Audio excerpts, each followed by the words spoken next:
মৃত্যুর আগে তিনটি কাজ করে যেতে পারলে মৃত্যুর পরও মানুষের আমল নামায় তার হিসাব সওয়াবের অ্যাকাউন্টে সওয়াব যোগ হতে থাকে। তিনটি আমল নবী করিম সাল্লাল্লাহু আলাইহি ওয়াসাল্লাম বলেছেন, ইযা মাতাল ইনসান, মানুষ যখন মারা যায়, ইনকাতা আনহু আমালুহু, তার সমস্ত আমলের দুয়ার বন্ধ হয়ে যায়, ইল্লা মিন সালাস, তবে তিনটা আমলের দুয়ার মানুষ মারা গেলেও বন্ধ হয় না।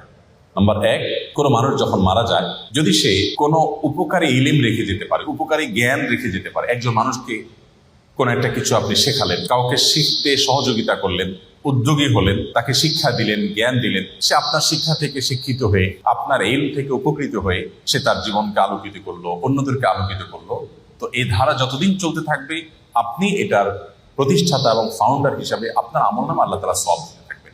এটি গুরুত্বপূর্ণ একটা পয়েন্ট। সেটি জাগতিক কোনো উপকারী শিক্ষা হতে পারে, আবার দ্বীনি এবং ধর্মীয় শিক্ষা হতে পারে। আপনি একটি দোয়া জানলেন, আপনি একটা আমল জানলেন, সেটি আরেকজনকে শেখালেন, তিনি আরেকজনকে শেখালেন, তো এই পরম্পরা যতদিন চলতে থাকে ততদিন পর্যন্ত মানুষের মৃত্যুর পরও তার আমল নামে সওয়াব যুক্ত হতে থাকে। নাম্বার দুই, সাদকায়ে জারিয়া। সাদকায়ে জারিয়া বলা হয় ওই দান, যে দানের উপকারিতাটা লং টাইম পর্যন্ত চলতে থাকে। আমরা সাধারণত ওয়ান টাইম দানে বা এককালীন দানে অভ্যস্ত, অথচ দানের জন্য আমাদের সবচেয়ে বেশি লক্ষ্য রাখা উচিত কোন দানটা সবচেয়ে বেশি লাস্টিং করবে, অর্থাৎ যেটার উপকারিতা দীর্ঘমেয়াদে থাকবে।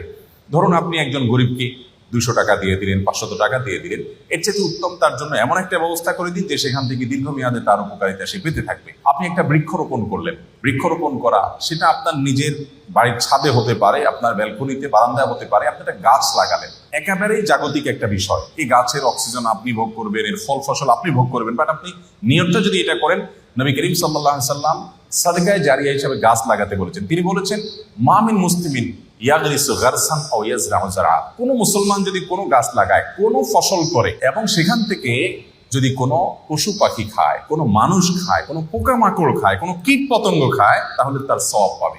এটি সাদকায়ে জারিয়া, যে আমি মরে যাব কিন্তু আমার গাছের এই সওয়াব আমার আমলনামায় যুক্ত হতে থাকবে।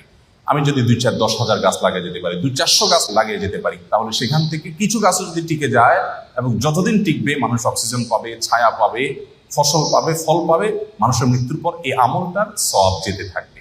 তো এই সাদকায়ে জারিয়া, আমি একটা মসজিদ করলাম, একটা মাদ্রাসা করলাম, একটা স্কুল করে দিলাম, আমি একটা হাসপাতাল করে দিলাম, অথবা এত বড় লেভেলে করতে পারছি না, আমি যতটুকু পারি ততটুকু করলাম, তো এটা আমার মৃত্যু পরবর্তী জীবনে অনেক বেশি উপকার আনবে।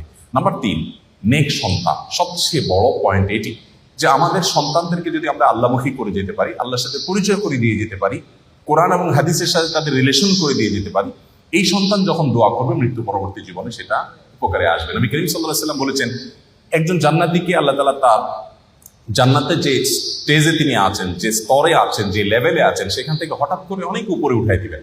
দেওয়ার পর জান্নাতি বলবে, আল্লাহ আমাকে এই স্তর থেকে এত আফার ক্লাসে নিয়ে যাওয়ার কারণটা কি? আমি তো এখন আর আমল করে নিজের মর্তবা মর্যাদা বৃদ্ধি করার কোনো সুযোগ নেই।